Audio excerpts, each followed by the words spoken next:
Good morning. Welcome to Australia trekking. അപ്പൊ നിങ്ങൾ പോകുന്ന ട്രക്കിങ്ങിന്റെ സ്ഥലത്തിനെ കുറിച്ച് നിങ്ങൾക്ക് വ്യക്തമായ ധാരണ ഉണ്ടല്ലോ. ഏറ്റവും ജൈവ വൈവിധ്യവും പിന്നെ പരിസ്ഥിതി പ്രാധാന്യമുള്ള ഒരു സ്ഥലത്തും മാത്രമല്ല കേരളത്തിലെ ഏറ്റവും ദുർഘടമായ ട്രക്കിംഗ് റൂട്ടിലോട്ടാണ് നിങ്ങൾ പോകുന്നത്. അപ്പൊ അവിടെ അതിൻ്റെതായ നല്ല പിന്നെ ഡെൻസ് ഫോറസ്റ്റ് ആണ്, പിന്നെ ധാരാളം വന്യമൃഗങ്ങളുണ്ട്. അതേപോലെ കാലാവസ്ഥ എപ്പോഴും മാറി മറിയാം. എപ്പോൾ വേണമെങ്കിലും ശക്തമായ മഴ വരാം, കാറ്റ് വരാം, മഞ്ഞ് വീഴ്ച വരാം.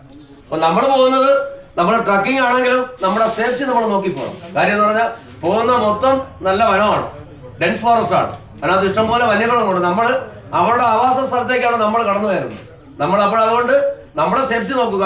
അതിന് പ്രകൃതിക്കോ മൃഗങ്ങൾക്കോ യാതൊരു പിന്നെ തടസ്സവും ഇല്ലാതെ ശല്യം ഉണ്ടാക്കാതെ നിങ്ങൾ ട്രക്കിംഗ് നടത്തണം.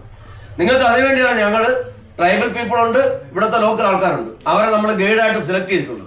അവർക്ക് ഈ വനത്തിനെ കുറിച്ച് വ്യക്തമായിട്ടുള്ളൊരു ധാരണയുണ്ട്. അപ്പൊ അവരുടെ നിർദ്ദേശങ്ങൾ നിങ്ങൾ കർശനമായിട്ട് പാലിക്കണം. അവർ പോകരുത് എന്ന് പറഞ്ഞു കഴിഞ്ഞാൽ പോകരുത്. അവർ പറയുന്ന കാര്യങ്ങൾ മാത്രം കേട്ടു പോവുക. നിങ്ങൾ അവിടെ പോകുമ്പോൾ അത് മനസ്സിലാക്കാൻ സാധിക്കും. നമ്മുടെ വനത്തിനകത്ത് നമ്മൾ ഒരു പ്ലാസ്റ്റിക് പോലും അവിടെ നിക്ഷേപിച്ചിട്ടില്ല.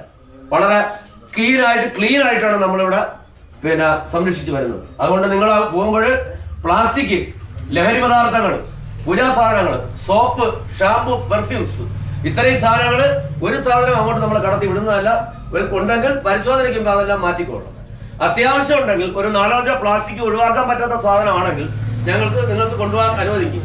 അത് ഒരു സെക്യൂരിറ്റി ഡെപ്പോസിറ്റ് ഇവിടെ കൊടുത്തിട്ട് പ്ലാസ്റ്റിക്കിന്റെ എണ്ണം വെച്ചിട്ട് നിങ്ങൾ ഒപ്പിട്ട് ആ പൈസ കൊടുക്കുക. തിരിച്ചു വരുമ്പോൾ ആ പ്ലാസ്റ്റിക്കിന്റെ പൈസ പിന്നെ പ്ലാസ്റ്റിക് കാണിച്ച് ആ പൈസ തിരിച്ചു വാങ്ങുക.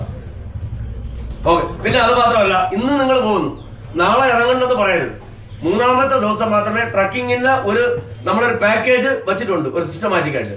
മറ്റന്നാൾ മാത്രമേ തിരിച്ച് ഇറങ്ങാവൂ. അല്ലാതെ ഇറങ്ങരുത്. ഒറ്റയ്ക്ക് ഇറങ്ങുകയോ ഗൈഡുകൾ നിർബന്ധിക്കുകയോ ഒന്നും ചെയ്യരുത്. ഓക്കെ. അപ്പൊ ഹാപ്പി ജേർണി. Thank you.